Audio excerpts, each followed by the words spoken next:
Marty badly cut the inside of his mouth, though he didn't even know it at the time. Before long, Marty was hooked.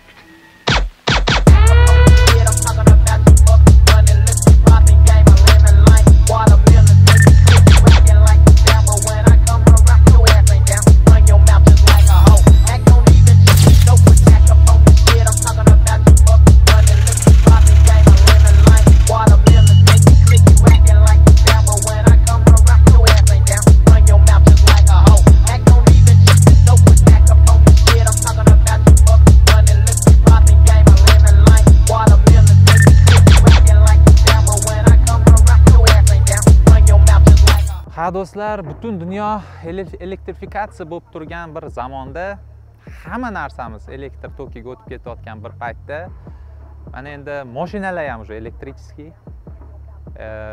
Faqat bitta qo'rqib turganim, borib boshqa xotinlar ham elektrichеский bo'lib ketmasa bo'ldi. Temir xotin kelmasa bo'ldi. Demak do'stlar, hammaga assalomu alaykum. Bugun obzorimizda juda ko'pchilik kutgan, juda ko'pchilik so'ragan, bir osmondan tushib qolgan narsadek qarashadigan elektromobil haqida bugun obzor olamiz. Men sizlarga tushuncha bermoqchiman. Elektromobil. Men obzorlarni ham ko'rdim internetda, o'zimizda bo'lgan obzorlarni ham ko'rdim. Meni uncha qoniqtirmadi. Qanaqadir o'zimning savollarimga ham javob topa olmadim.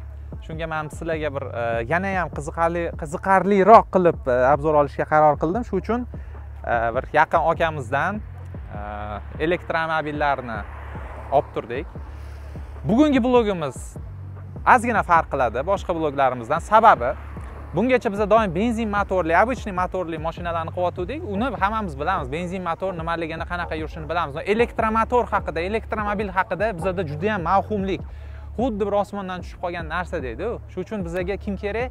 Shu mashinada ekspluatatsiya qilib, shu mashinani anchadan beri haydab yurgan odam kerak. O'zini egasini fikri ham kerak. Shu uchun bugungi blogimizda mashinani o'zimiz ko'rib chiqamiz, o'rganib chiqamiz, haydab ko'ramiz va undan keyin bonus sifatida ushbu avtomobil egasidan borib intervyu ham olamiz. Demak, boshladik. Bugungi obzorga biz BYD kompaniyasidan Han modelini tanladik. Mana shu ko'rib turgan avtomobillarni. Men buni hozir uzoqdan, yaqindan, har xil joydan, rakursdan ko'ryapman. Ozgina dizayn tarafda, stilistika tarafdan ozgina muammolar bor. Shuning uchun men uzoqdan bir ko'ray dedim. Va qisqagina har doimgidek tarixdan boshlaymiz. BYD nima o'zi? Nimaga BYD deyiladi? BYD so'zi o'sha inglizcha akronim Build Your Dreams, ya'ni orzularingni qur yoki orzularingni yarat degan ma'nodagi bir akronim. Ushbu BYD kompaniyasi 95-yilda Xitoyda tashkil topgan kompaniya. Bu texnologik kompaniya. Asosiy bo'lanishi batareyka texnologiyalari, shunga o'xshagan texnologiyalar, o'sha ishlatayotgan gadjetlardan ichidagi batareya ham shu BYD bo'lishi mumkin, katta ehtimol bilan. Undan tashqari bular boshqa avtomobil ehtiyot qismlaridan, misol uchun, endi avtomobil demayman, umuman elektronikada ishlatiladigan o'sha chiplarni ham o'sha BYD kompaniyasi ishlab chiqaradi. Bular nima qilishadi? Bular o'zini batareyka texnologiyalari, o'zi elektromobillarga bo'ladigan talablarni oldindan ko'rib, bular o'ylashadiki, kelinglar o'zimiz avtomobil ishlab chiqaraylik deb 2002-yilda Qingchuan degan bitta kompaniyadan avtomobilni kompaniyani sotib olishadi. Bu albatta hazil, men prosta nomini talaffuz qila olmayman, shuning uchun Qingchuan degan kompaniyani sotib olishadi. O'lgan kompaniya bo'ladi, u avtomobil ishlab chiqaruvchi zavod bo'ladi. Uni sotib olib, bular o'zini avtomobil ishlab chiqarishni boshlashadi. O'shandan keyin BYD kompaniyasi sekin-sekin nimadan boshlashadi? Hamma Xitoy avtomobil kompaniyalariga mos bo'lgan ravishda kopiyadan boshlashadi. O'sha yevropeyskiy modellarni shunchaki kopировать qilishdan boshlashadi. O'zi avtomobil tarixi, Xitoy avtomobil sanoatini kuzatadigan bo'lsangiz, 80-yillarda Xitoy avtopromi o'zini avtomobilni yaratib ko'radi. Yaratib ko'rgandan keyin u avtomobilni nima deydi? Ot aravadan sal farqi bo'ladi. Undan ko'ra velikda yurgan yaxshi bo'ladi. Shu darajadagi juda yomon avtomobil bo'ladi. Bezopasnost tarafdan ham, yurish har taraflama juda ham sifati past avtomobil bo'ladi. Bular nima qilishadi? Kelinglar, biz o'zimiz yarata olmas ekanmiz. Kelinglar, shu yaratgan odamlardan shunchaki tayyorni kopiya qilib olaylik deyshadi-da, boshlashadi. Demak, 80-yillarda o'zi yaratib ko'rdi, o'xshamadi. Endi 2000-yillarning boshidan butun Xitoy avtopromi kelinglar, shunchaki kopiya qilamiz deb har xil yevropeyskiy brendlarni kopiya qilishni boshlashadi. Lekin bu narsa yaxshi oqibat olib kelmaydi. Barcha yevropeyskiy kompaniyalar sudga berishni boshlashadi birin-ketin. Masalan, BMW kompaniyasi SCEO'ni sudga beradi.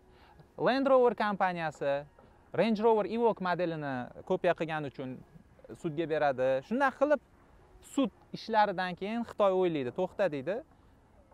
Biz nima qilishimiz kerak? Biz Yevropa bozoriga chiqishimiz kerak, jahon bozoriga chiqishimiz kerak. Uchun bizga o'zimizning avtomobil kerak. O'zimiz ishlab chiqargan mashina. Bo'ldi, yetar endi kopiya qilganimiz. Sal insof bilan degan. Shundan keyin bular nima qilishadi? Juda aqlli xod qilishadi. Yevropalik o'sha mutaxassislarni tortishni boshlashadi. Katta pulga. Misol uchun mana shu BYD kompaniyasi ham yevropalik mutaxassis, yevropalik dizaynerlarni tortib, mana shu o'zini dizayn stilistikasini yaratadi. To'g'ri, qaysidir qismlari qaysidir mashinalarga o'xshashi mumkin, lekin bularniki o'zini sazzat qilgan dizayni bu. Demak, tarix bo'yicha menimcha qisqacha tushunarli bo'ldi. Endi aynan shu avtomobil. BYD kompaniyasi, boya aytib o'tdim, texnologik kompaniya. Bular nima qilishadi? Avtomobil olamida, elektromobillar olamida juda katta burilish yasamoqchi bo'lishadi. Bular zero carbon emission, ya'ni umuman atrof muhitga tutun chiqarmaydigan kompaniya tizimiga o'tishga qaror qilishadi va dinastiya seriyasi degan yangi seriya yaratishadi. Dinastiya nima degani? Qirollik oilasi, qirollik oilalari o'tgan Xitoyda o'sha qirollik oilalarining nomlaridan yangi modellar ishlab chiqarishni boshlashadi. Shulardan birinchisi Chin, keyin mana Han, Tang, Song, Yuan degan avtomobillar. Bular hammasi qirollik oilalarining nomidan kelib chiqqan. Tarixda bu o'tgan o'sha miloddan avvalgi 500-600-yillarda qirollik oilasi hisoblangan, davlatni boshqargan, misol uchun Han oilasi eng topoviy, eng qudratli, eng mashhur oilalardan bittasi o'sha Han oilasiga nomidan kelib chiqib ushbu avtomobilni nomlashgan. Shuning uchun bu avtomobilda biron joyda BYD logotipi yo'q, hamma yoqda o'sha Hanning logotiplari oldida ham, hali mashina oldiga borganda ko'rsataman. Demak, bugungi obzorimizda shu mashinaga obzor olamiz. Menimcha tarix bo'yicha yetarli. Endi dizayni bo'yicha ozgina suhbatlashamiz. Ketdik. Xo'p, birinchi navbatda dizayndan boshlaymiz. Oldi, orqa va yonini men tushuntirib ketaman. Oldida bespsporni, oldi juda ham chiroyli. Hech qanaqa pretenziyam yo'q. Juda ham chiroyli qilib ishlangan. Ayniqsa oldida to'xtalib o'tishim kerak bo'lgan qismi mana shu kapot qismi. Juda zo'r texnologiya qilishgan. Texnologiya demayman, yonda shu. Bu clamshell deyishadi. Clamshell nima degani? Kapot kriloni bir qismini vazifasini bajaradi. Mana ko'rayotgan bo'lsanglar, kapot kriloga ulanib ketyapti. Ya'ni bu yoqda hozir ustidan qaraganingizda umuman kriloni ajratib turuvchi, kapot bilan kriloni ajratib turuvchi chiziq yo'q. Oldida ham yo'q. Bamper bilan ajratib turuvchi chiziqlar, hech qanaqa chizig'i yo'q. Bu narsa nima beradi? Aerodinamika. Qanchalik avtomobilda chiziqlar, teshiklar kam bo'lsa, shuncha aerodinamichniy bo'ladi. Shuning uchun ham bu avtomobilda hozir aerodinamik ko'rsatkichi, koeffitsiyenti, aerodinamik ko'rsatkich koeffitsiyenti 0,23 ga teng. 0,23 degani juda ham zo'r degan. 0,23 ko'rsatkich Tesla'ning o'rnidagi. Bu hech qanaqasiga aerodinamik jihatdan Tesla'dan qolishmaydigan avtomobil. Undan tashqari, chiziqlarning yo'qligi hisobiga mashina qanaqadir tiniq, minimalist ishni ko'rinyapti. Undan tashqari oldi reshotka yo'qligi va faralari barchasi juda ham chiroyli, juda ham bir oxirgi zamonaviy stilda chiroyli qilib ishlangan. Mashinani oldiga umuman gap yo'q. O'sha boya aytib o'tganim bu emblema ko'rayotgan bo'lsanglar, bu yoqda xitoycha yozilgan hieroglif Han degan ma'noni anglatadi. Shu Han dinastiyasini bildiradi. Mashinaning yon tarafidan proporsiya jihatdan sal muammo bor. Umumiy olganda chiroyli, lekin ozgina proporsiya jihatdan muammo bor. Sababi ko'rayotgan bo'lsanglar, mashinani mana bu umumiy mana bu oldidagi o'sha clamshell bonnet o'sha ishib turganligi hisobidan g'ildirayni mana bu arkasi xuddi ichiga kirib qolganga o'xshaydi. Clamshell bonnet qilingan, misol Aston Martin DB11 da ham qilingan, juda chiroyli. Clamshell bo'lgandan keyin arka ham ishib turishi kerak-da. Shunda mana bu tushdimi, bundan keyin arka ozgina bo'rtibroq chiqishi kerak. O'shanda mashina nima deydi, ozgina chiroyli, yana ham proporsionalniy ko'rinadi. Bu yoqda ozgina shu mashina xuddi ikkita tarafdan ezib qo'yilganga o'xshaydi. Bu ayniqsa orqada ham ko'rinyapti. Buni sportivniy xarakter berish uchun mashinaga orqada mana bunaqa xonch deydi. Orqasiga shunaqa bir muskul berilgan. Muskulli hisobiga, yelkalarning hisobiga mashinani mana bu arkasi xuddi ichiga kirib qolganga o'xshaydi, tep-tekis. Buni ustiga ustak g'ildiraylar ham ichiga kirib turibdi. Juda ham ancha ichiga kirgan. Bu mashinaga men o'ylaymanki, shu egasiga metodan bitta spacer qo'yish kerak, o'sha g'ildirayni ozgina tashqariga chiqarish kerak, chunki bu juda ham ichiga kirib turganda. Oldida ham xuddi shu narsani, oldida uncha bilinmaydi, orqada juda ham bu narsa bir muammoli ko'rinadi. Xo'p, sizlarga hozir hech qaysi bloger, men shuncha bloglarni ko'rdim, hech qaysi bloger aytmagan bitta gap aytaman. Bu mashinada orqasi nimadan ilhomlangan, nimadan kopiya qilinganini bilasizlarmi? Google ga yozib ko'rishingiz mumkin. Hozir montajda ham qo'yamiz. Lamborghini Estoc degan konsept car. Lamborghini 4 eshikli avtomobil chiqarmoqchi bo'lgan, sedan. O'sha sedanida xuddi mana shunaqa orqasida stil ishlatgan. Xuddi shuni shundoqligicha kopiya qilib olishgan bu yo'lga. Endi birga bir to'ch demayman, lekin juda qattiq ilhomlanishgan. Men bu avtomobilning orqasini ko'rib, nima demoqchiman? Ro'paradan, to'g'ridan qaraganingizda ideal, chiroyli, hech qanaqa spor yo'q. Mashinaning faralari ham, agressivniligi, diffuzorlari hammasi juda chiroyli qilib ishlangan. Lekin bu mashinada men o'ylaymanki, ikkita dizayner ishlagan. Bitta dizayner oldi va yoniga javob bergan. Bitta dizayner orqasiga javob bergan. Ularning ikkalasini qilgan ishini shunchaki olib birlashtirib qo'yishgan. Ular menimcha o'zaro urushib qolgan bo'lishgan, balki ular er-xotin bo'lgandir, bir-biri bilan gaplashib yurgan bo'lgandir. Borganda shunchaki ularning ikkalasining ishini olib, o'rtada birlashtirib yuborishgan. Uyg'unlik yo'q. Mana shu mashinada oldi, yoni kelyapti-da, uyg'unlik mana shu joyda to'xtaydi. Bu yapaloq bo'lib kelyapti-da, orqasi tirs bo'ldi-da, orqasi Lamborghini bor. Mana shu joyda juda katta sportniy momenti bor. Mana shu narsa meni doim razdrajat qiladi. Lekin bu avtomobilni yangi restyle versiyasi уже chiqqan, уже sotuvda bor. 22 restyling deb sotishyapti. O'sha 22 restylingda уже nima qilishgan? Shu muammoni bartaraf qilishdi, to'laligicha. U haqiqatan ham chiroyli. Endi unda Porschedan ilhomlanishdi, chunki Porsche bo'li yapaloqroq. Porschedan ilhomlanishsa ham, zato mashinaning umumiy korpusiga yeb ketdi bu narsa va shuning hisobidan orqasi ancha chiroyli bo'ldi.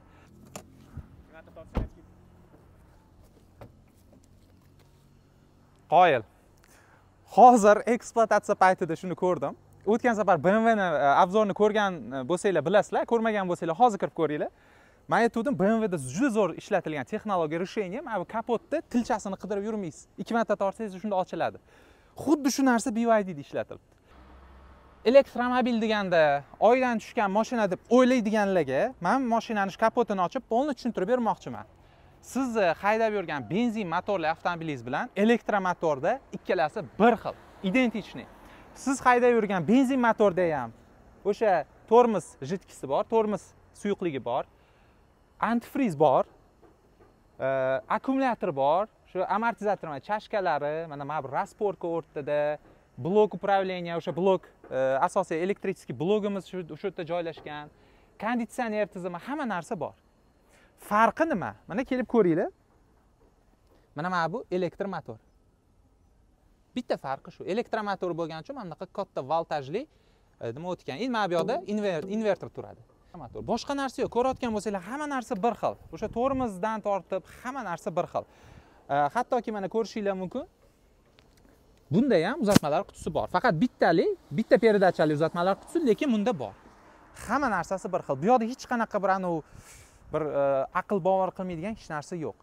Ushbu avtomobilda, bizani hozir blog olayotgan obzordagi avtomobilimiz BYD Han avtomobilining extended range versiyasi.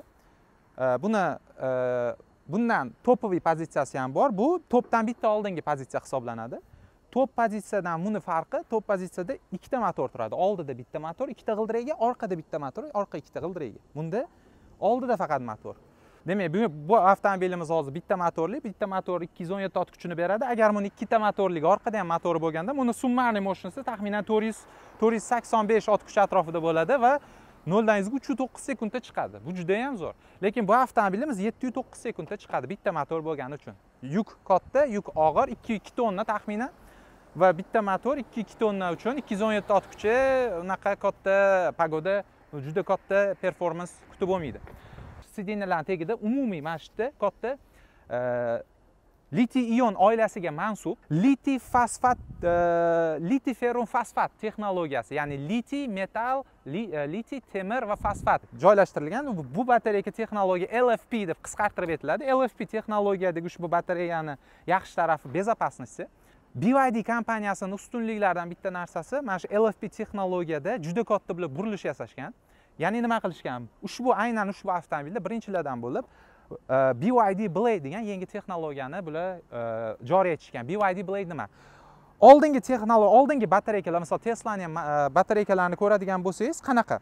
batareykani ichida ana sizni hozir telefon emas, pultda, televizor pultdagi o'sha kichkina обычный batareykalardan bir nechtasi, masalan 2000 ta 3000 tasini bir yonma-yon yopishtirib chiqish orqali bitta umumiy batareyka hosil qilingan.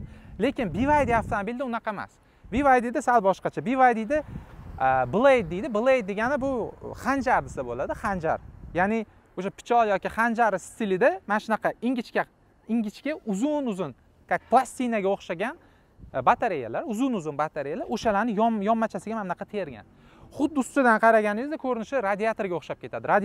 Radiatordan bir nechta plastina terilgan, xuddi shunaqa stilda qilingan. Bu narsa bularga yaxshiroq termik chidamlilik, yaxshiroq zichlik, ya'ni har bir kvadrat santimetrga ko'proq energiya saqlasa bo'ladi. Misol buni hozir o'sha blade texnologiyasi orqali bunda turgan kattalikdagi batareykada hozir 76.9 kilovat o'sha energiya saqlanadi. 76.9 kilovat. Bu juda katta ko'rsatkich. Boshqa texnologiya bo'lganda, misol uchun bunda hozir misol 1 ga 2 kvadrat metrli maydonda 76.9 kilovat energiya bo'lsa, eski texnologiyalarda bunaqa 2 kvadrat metrda bu bo'lsa, misol 50 kilovat energiya saqlash imkoni bo'lgan. Taxminan 50% ga ko'paytirilgan bu o'sha texnologiya orqali sig'imi. Demak, kapot osti tushunarli. Endi boshqa qismlarga o'tamiz. Demak, tormoz tizimi ko'ryapsizlar, обычный perforирован emas. Обычный tormoz tizimi oldida ham disk, orqada ham disk. Bu avtomobilda tormoz tizimi unchalik muhim ahamiyat kasb qilmaydi, sababi bunda rekuperatsiya tizimi bor. Siz tormozni bosgan paytingizda asosiy siz masalan to'xtaydigan masofangizda agar siz agressivniy favqulodda tormoz bosmasangiz, asosan tormoz dvigateli orqasidan tormozdan shunday keladi. Ya'ni tormoz dvigateli o'zi rekuperatsiya hisobiga o'zi sekinlashib, o'zi to'xtaydi. Shuni hisobidan ham tormoz kolodkalari bu avtomobilda odamlarning uzun quloq gapi bo'yicha 100 ming kilometrda ham 100 ming kilometrgacha bemalol chidaydi. Men o'zimning mashinamda 15 ming kilometrda kolodkasini alishtirdim. Agar bunaqa mashina bo'lganda ancha menga udobniy bo'lar ekan. Undan tashqari, bu avtomobilda podveska tizimi oldida McPherson, orqada mnogorechajniy. Bizda chiqayotgan O'zbekistondagi barcha avtomobillar McPherson. Sababi McPherson qilinishining sababi bu avtomobilda benzin motorli versiyasi bor, gibrid versiyasi. Benzin motor turgan paytida u transvers holatda turadi va benzin motor, oldida motor transvers holatdagi dunyodagi barcha avtomobillarda McPherson ishlatiladi. Chunki ikkita richakka yo mnogorechajkaga u yerda joy bo'lmaydi praktichески. Shuni hisobiga McPherson majburiy ravishda ishlatilgan. Orqada esa mnogorechajka, ikkalasi ham mustaqil podveska tizimi. Bu demak, elektromobil bo'lgandan keyin hammaga zaryadlash qiziq.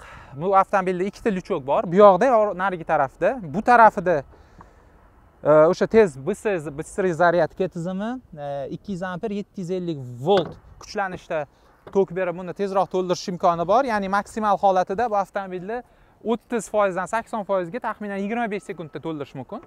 Bu yoqda esa обычный uy zaryadkasi. Uyda nima bo'lishi mumkin? 220 voltli yoki 380 voltli обычный uydagi tizimingiz bo'ladigan bo'lsa, bu yoqdan to'ldirishingiz mumkin. 3,5 kilovat yoki 7 kilovatli tok bilan bu yoqdan zaryad berishingiz mumkin. Demak, bu avtomobilimiz zaryadlash qancha vaqt zaryad talab etadi? Men shu savolni juda ko'p eshitaman. Men sizlarga hozir bitta juda zo'r, oson yo'lni o'rgataman. Demak, sizlarning uyinglardagi zaryadni stansiya, uyingdagi oddiy mana shu rozetkalar 3,5 kilovat tok beradi. Bu avtomobilni batareyka sig'imi 76.9, 77 kilovatlik batareya. Endi sizni uyingizdagi o'sha zaryadniy stansiyangiz, uyingizdagi o'sha oddiy rozetkangiz 3,5 kilovat bersa, 77 ni bo'lasiz 3,5 ga 22. Ya'ni uyda обычный rozetkaga tiqib qo'yganingizda 3,5 kilovat har soatiga tok kelib tursa, buni batareyasi 0 dan 100 ga 22 soatda to'lar ekan. Endi zaryadniy stansiyalar ko'chalarda har xili bor. 100 kilovatlik elektrostansiyalar ham bor, 60 kilovatlik, asosiy menimcha O'zbekistonda hozir eng kattasi 60 kilovatlik. Taxminimcha, yana bilmadim, balki undan kattasi ham bordir. 60 kilovatlik bo'ladigan bo'lsa, bu mashinani 1,5 soatda to'ldirishingiz mumkin bo'ladi. Endi mashina haqida menimcha texnik iloji boricha hamma ma'lumotlarni berishga harakat qildim. Endi salon qismiga o'tamiz. Ketdik. Knopkani bosganimizdan keyin ruchkasi kelib chiqadi. Bunaqa ruchkalar hozir zamonaviy, modniy va buning eng asosiy funksiyasi aerodinamika. Chunki kelayotgan havoga har bitta yo'liga to'siq bo'ladigan narsalar aerodinamikani buzadi va bu ichiga kirib turganda aerodinamikaga yaxshi. Avtomobilimiz klass jihatdan oladigan bo'lsak, men bu avtomobilni uzunligi, razmerdan kelib chiqib D segment avtomobil, Malibu'ning konkurenti deb o'ylayotgandim, lekin buni ichidagi texnologiyalarni, fishkalarni ko'rib, bu avtomobilni o'sha darajasini ko'rib, yo'q bu D klass emas, bu E klass, aniq E klass va internetda ozgina informatsiya o'zim uchun o'rganganimda ham bu avtomobilni o'sha marketing qilganda BYD kompaniyasi E segment deb marketing qilgan. O'zi D bilan E ni o'zi asosiy bitta farqi o'sha ichidagi texnologiyalari, buni lyuks darajasi. Va bu avtomobil Malibu'dan ancha lyuks, shu uchun ancha qimmat ham. Qani mashinaga o'tirib ko'ramiz. Xo'p. Mashina menga juda ham pasatkasi yoqdi. Juda ham zo'r qilib ishlangan. Ichida ergonomika, har bitta detallarni joylashuvi hammasi juda ham zo'r qilib ishlangan. Menga juda ham yoqdi. Bu avtomobilda men boya ham aytdim, bu avtomobilda juda ham BMW dan kuchli ilhomlanish bo'lgan. Mana shu o'rtadagi asosiy panelni, boshqaruv paneli mana shu o'rtadaligi va ustida hozir kuzovida ham bir ikkita momentlarni aytib o'taman. Juda ham BMW dan ko'p ilhomlanish bo'lgan va bu hammasi juda yaxshi. Men shunchaki kopiya demayman, ilhomlanish bo'lgan. Mashina umumiy dizayn jihatdan juda ham chiroyli. Mana bu rullari Škodaning rullariga o'xshab ketadi. No, juda ham приятный qilib ishlangan качество jihatdan, ishlatilgan ishlatilgan o'sha koja elementlari, hamma narsasi juda ham o'shaganda yumshoq, приятный nima beryapti. Mashinani bekorga E klass deb o'sha marketing qilishmas ekan, sababi bu avtomobilda haqiqatda ham darajasi, buni lyuks darajasi ancha baland. Malibu yoki boshqa mashinalarga nisbatan buni to'g'ridan to'g'ri Mercedes E klass yoki BMW 5-seriyaga taqqoslasa ham bo'ladi. Sababi ko'rayotgan bo'lsanglar, bironta qo'lim tekkan joyda oddiy arzon plastik yo'q. Hamma yog'i обшитый. Даже mana bu o'rta sentralniy paneli ham mana ko'rayotgan bo'lsangiz, просрочкали koja bilan qilingan, kojadan qilingan, juda ham zo'r. Avtomobilimizda hozir eng full pozitsiyasi bo'lmagani uchun bu yoqda oddiy qora glyansoviy plastmassadan foydalanilgan, lekin buni to'piy pozitsiyalarda yog'och yoki karbonga o'xshagan elementlardan ham u panellari mavjud. Bu mashinani boya aytib o'tdim, full emas, fullida o'sha ambient lighting bo'ladi. O'sha kechki payt mana bu yoqdan nur chiqib turadi, mana bu yoqda qo'shimcha har xil chiroqlari bo'ladi. Endi bu avtomobilda yo'q. Bu shunchaki qora glyansoviy qilingan. Va mana havo chiqaradigan deflektorlarni ham ko'rayotgan bo'lsanglar, juda ham did bilan qilingan. Ayniqsa mana shu yon tarafida ham ko'rayotgan bo'lsanglar, odamga beradigan va oynaga beradigan qismlarni birlashtirib olib, umumiy chiroyli stil qilingan. Bitta panel emas, bir nechta panellarni uyg'unligi e'tibor qilganingizda, koja, qora, glyansoviy, anaqa yaltiroq xrom, yana xrom, orasida chuqur teshik joyi bor, bundan yorug'lik tushishi uchun, chiroq tushishi uchun, alyumin panel va yana koja panel juda ham chiroyli. Menga salon jihatdan umuman pretenziyam yo'q bu avtomobilga. Faqat единственный mana shu o'rtadagi kolonka qismini ham alyumin yoki shunga o'xshagan materialdan sal ajralib turadiganroq yoki bir logotipi bilan qilganda yana ham zo'r bo'lardi. Tepa koziroglarni ko'rayotgan bo'lsanglar, hammasi обычный oddiy. Bu yoqda hech qanaqa nima yo'q. Faqat единственный mashinada hozir menga bitta yoqmagan jihati, endi mashina narxi arzon emas, qimmat, lekin shunda ham nimagadir salondagi mana bu oyna qismi avtomatik qoraytirish funksiyasi yo'q ekan. Misol uchun buni yarim puli bo'lgan Malibu Premier'da ham bor, lekin bunda yo'q. Mana ko'rayotgan bo'lsanglar, den nochini mana bunaqa rishak orqali qilasizlar. Bu aslida bu rishak emas, bu yoqda sensor bo'lishi kerak edi. Kunni qorong'i paytida bu o'zi qorayishi kerak edi. Demak, birinchi ko'zimiz tashlanadigan narsa bu bizning panelimiz, o'sha asosiy informatsion panelimiz. Bu 12 dyumli ekran. Qancha kilovat biz tok sarflayapmiz, qanaqa tezlikda harakat qilyapmiz. O'sha eng asosiy narsalar, qaysi rejimda ketyapmiz, necha foiz zaryadga qoldi, odometr, hamma o'sha kerakli informatsiyalar bu hammasi обычный benzin motoriga o'xshagan. Faqat benzin motordan bitta farqi bu yoqda. Benzin motorda taxometr bo'lsa, обороты двигателя, bu yoqda kilovat, qancha kilovat sarflayotganingiz ko'rinadi. Qancha kilovat sarflayapsiz, agar tormozlayotganingizda rekuperatsiya ishga tushsa, qancha kilovat rekuperatsiya bo'lib qaytayotgani aks etadi. Rul tizimini ko'rayotgan bo'lsanglar ham juda ham chiroyli qilib ishlangan. Shu multimediya rul, bu avtomobilimizda barcha imkoniyatlar bor ekan. Bilishimizcha o'sha adaptivniy cruise control oldindagi avtomobil bilan distansiyani qo'yib haydash yoki oldida xavf sezadigan bo'lsa o'zi to'xtash, barcha texnologiyalar, безопасность uchun barcha texnologiyalar mavjud. Va o'rtadagi displeyimiz 15 dyumli. Avtomobilimizda asosiy o'sha kerakli funksiyalar mana shu yerda joylashgan. Playeri, mana bu AMP, o'sha Windows ishlatadigan AMP sistemamizni bilsanglar. Chunki bu ham kompyuter, buni ham ichiga xohlagan priложение yozsanglar bo'ladi. Yandex navigator misol uchun. Yoki undan tashqari bizda juda ko'p narsalar, voice assistant, ovoz orqali boshqarish ishlatib ko'ramiz. Bular hammasi xitoychada ekan. Men xitoychani bilmayman. Nimaga bu xitoy tilida? Mana shu narsasi menga uncha yoqmadi. Endi aytishyapti, hozirgi paytda rusifikatsiya qilib berishyapti. Agar rusifikatsiya qilinsa, tushunarli bo'lardi. Demak, Bluetooth, telefon qilish funksiyasi, radio, media, hammasi mana ko'rayotgan bo'lsangiz, media va qo'shimcha har xil priложениялар yozib qo'yishgan. Undan tashqari DVR funksiyasi bor. O'sha avtomobilda встроенный o'zini registratori bor. Bunga ortiqcha registrator qo'yib kolxozit qilib o'tirmaysizlar. O'zini registratori mana bu yerda kamerasi bor. O'sha kamera orqali yozib boradi. Mana ko'rayotgan bo'lsanglar, xohlasanglar rasmga olib qo'ysanglar bo'ladi. Xohlasanglar uni videoga olib playbackda keyin ko'rib o'tirsanglar bo'ladi. Qanaqa haydadinglar, nima bo'ldi. Встроенный o'zini registratori. Undan tashqari qo'shimcha utilitilari bor.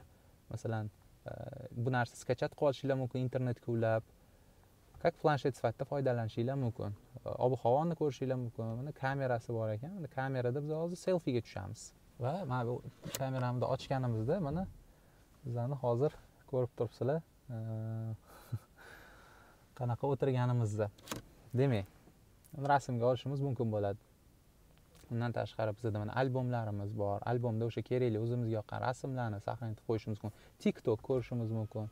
TikTok ko'ramiz, bosganimizda mana kirib, bu haqiqiy kompyuterda ko'rayotgan bo'lsanglar, kompyuter sifatida buni o'yinchoq qilib ishlatsanglar ham bo'ladi. Endi bu TikTok profiliga kirib qo'yish kerak. Profiliga kirilmagan. Endi o'zimizning profiliga kirmaymiz. Men o'zi TikTok ishlatmayman ham. Demak, TikTok, WeChatni bilasizlar, Xitoyda Telegram yoki WhatsApp emas, ular WeChat ishlatiladi. WeChatni bu yoqda ham mana ekran orqali boshqarsanglar bo'lar ekan. Undan tashqari Instagram ham bor ekan, Chrome, Yandex, Telegramga kirib ko'rsangiz bo'ladi. Yandex navigatorimiz qanaqa ishlaydi, mana ko'rsanglar bo'ladi. Yandex navigatorimiz. O'sha telefonda qanaqa ishlasa, xuddi shunaqa ishlayapti mana. O'zingizga yoqqanda ishlatishingiz mumkin. Juda ham qulaylik. Mashinada juda ham qulaylik.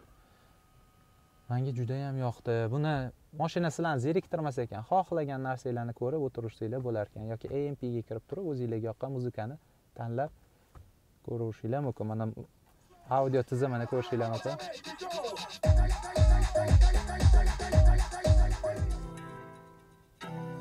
Звучание juda ham zo'r. To'g'ri, basi unaqa zo'r emas, bas jihatdan zo'r emas, basni sevuvchilar uchun yoqmaydi, lekin toza sifatli musiqa eshitaman deganlar uchun juda ham zo'r. Eshitishinglar mumkin. Endi kamera qanchalik yetkazib bera oladi? Hozir kamerani ushlab turgan ukam ham musiqaga juda yaxshi tushunadi. Musiqaga sifatiga ko'rib tan berdi, lekin bas jihatdan ozgina samniniya bor. Orqa bagajnikka menimcha bitta aktivniy subwoofer qo'yib qo'ygan, menimcha yana ham yaxshi bo'ladi. Audio tizimini aytib o'tdim. 12 ta kolonkali Dirac audio tizimi. O'rtasi o'sha lakirованный. Mana bu qismini ochib ko'ramiz. Bu yoqda bizda nimalar bor ekan?